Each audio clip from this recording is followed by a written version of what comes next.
নমস্কার বন্ধুরা, আজকে আমি তোমাদের সাথে একটা ভাজির রেসিপি শেয়ার করব। এটা খেতে মজাদার হয়। যে কোনো সবজি দিয়ে এই ভাজিটা তোমরা করতে পারো। তো চলো দেখে নিয়ে যাক আমি কীভাবে করেছিলাম। তো আমি এখানে নিয়েছিলাম গাজর, আলু, সিম আর বেগুন। এগুলোই আমার ঘরে ছিল। অন্য কোনো সবজি থাকলে এর সাথে তোমরা অ্যাড করে নিতে পারো। তো প্রথমে কড়াইতে তেল দিয়ে নিয়েছি। এর ভিতরে আমি কিছু কালো জিরা ফোড়ন দিলাম আর দিলাম শুকনো লঙ্কা আর তেজপাতা। দিয়ে কয়েক সেকেন্ডের জন্য একটু নাড়িয়ে চাড়িয়ে নিলাম। এখন এর ভিতরে আমি দিয়ে দিলাম আলু কুচি, গাজর কুচি আর সিম সিম কুচিগুলো দিয়ে এখন আমি এগুলোকে খুব ভালোভাবে তেলের মধ্যে নাড়াচাড়া করে নেব। মানে আমি ভাজতে থাকবো। হালকা একটু নাড়াচাড়া করে ভেজে নেওয়ার পরে আমি এর ভিতরে কেটে রাখা যে বেগুনগুলো ছিল সেগুলো দিয়ে দিলাম। বেগুনগুলো আমি একটু পরে দিলাম, কারণ বেগুনগুলো খুব তাড়াতাড়ি সিদ্ধ হয়ে যায় বা নরম হয়ে যায় ভাজতে গেলে, এর জন্য একটু পরে দিয়েছি।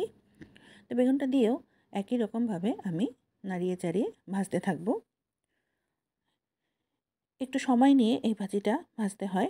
এখন এই পর্যায়ে আমি স্বাদ অনুযায়ী লবণ আর সামান্য একটু হলুদ গুঁড়ো দিয়ে দিলাম। দিয়ে এখন সব কিছু একসাথে মিক্স করে নিচ্ছি নাড়াচাড়া করে। তো ক্রমাগত আমি এভাবে করে নাড়তে থাকবো। এই পর্যায়ে আমি চুলার হিটটা রেখেছিলাম মিডিয়াম টু লো আঁচে, কারণ হিটটা যদি আমি বেশি দিই তাহলে ভাজিগুলো পুড়ে যাবে। আমি এই ভাজিতে বেশি তেল দিই না, বেশ সামান্য একটু তেল দিই যাতে খুব হেলদি হয় খেতে। বেশি তেল দিলে পরে তো সেটা আবার খুব অয়েলি হয়ে যায়, এজন্য আমি খুব বেশি তেল এই ভাজিতে দিই না। এটা ভাত, রুটি যে কোনো জিনিসের সাথেই কিন্তু খেতে খুব মজা লাগে। দেখো আমার ভাজিটা প্রায় অর্ধেক সিদ্ধ হয়ে গিয়েছে, মানে নরম হয়ে গিয়েছে। এই পর্যায়ে আমি কিছু কাঁচা পেঁয়াজ আর কাঁচা লঙ্কা কুচি এর ভিতরে দিয়ে দিলাম। দিয়ে আবারও খুব ভালোভাবে নাড়াচাড়া করে আমি ভাজতে থাকবো। এভাবে করে তোমরা রান্না করে দেখো, ভালো লাগে। পেঁয়াজ কুচিটা আগে দিতেও পারো, আবার এভাবে পরে দিতেও পারো, বা দুই সময়ই দিতে পারো। আমি পরেই দিই। এভাবে দিলে পরে ভাজিটার টেস্টটা একটু অন্যরকম হয়, মানে দ্বিগুণ হয়। তার জন্য আমি পেঁয়াজটা একটু পরেই দিই। পেঁয়াজটা যখন এরকম নরম হয়ে আসবে এই পর্যায়ে আমি মাঝখানে একটু ফাঁকা রেখে এখানে আমি একটা ডিম দিয়ে দিলাম। ডিমটা দিয়ে এখন আমি এর ভিতরে সামান্য একটু লবণও দিয়েছি। দিয়ে এখন ডিমটাকে আমি ফেটিয়ে নেব।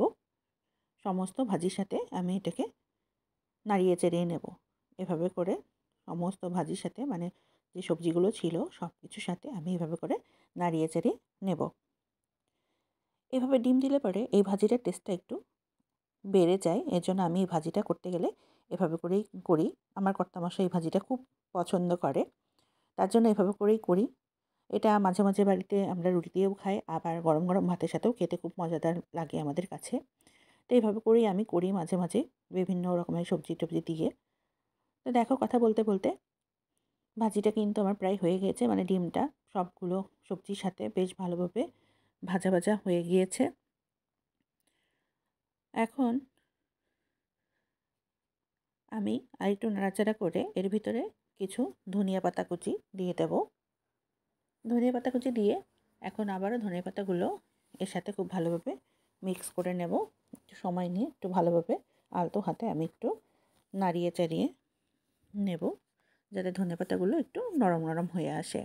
এর জন্য বেশ ভালোভাবে নাড়াচাড়া করে নিয়েছি। প্রায় ধনিয়া পাতাগুলো নরম হয়ে গিয়েছে। আমার ভাজিটা রেডি হয়ে গিয়েছে। এখন আমি পরিবেশন করে নেব। তো তোমরাও এভাবে করে ট্রাই করে দেখতে পারো। এটাই ছিল আজকে তোমাদের সাথে আমার শেয়ার করার রেসিপি। আমার ভিডিওগুলো যদি ভালো লেগে থাকে তাহলে তোমাদের কাছে অনুরোধ রইল আমার চ্যানেলটিকে সাবস্ক্রাইব করে আমার পাশে থাকার জন্য।